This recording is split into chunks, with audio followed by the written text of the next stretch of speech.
Assalomu alaykum, hurmatli mekendoshlar, hurmatli tez satuv kanalini ko'ruvchilari. Bugun biz Manas shahri Toshbuloq aylanidamiz. Kontorani tushig'i turganlar, Malaydin ko'mir ekan. O'shani men sizlarga hozir bir sira tartib ko'rgazib beraman. Shahar içinde ayıllarga dastavkası var. Bazı kelişimdir. Bu yerde malumat için baylanış nomerleri var. Tuğanlar kömürlü korsangızlar bulup. Çakışken жылтырайт, çoğun kömürlü. Nakil tuğanlar. Jiktep alıp barıp berişet.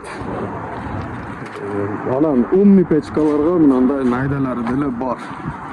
Semiçka, kumu, areşka aralaş. Bunun dele bağısı kelişimdir tuğanlar.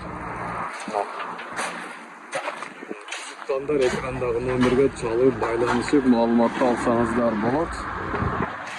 Şimdi videomiz ayağında jetdi. Sizler videoga like'tan basıp, hatta ko'rayotgan bo'lsangiz, hatta kanalni qo'llab ketkilar. Çok rahmat.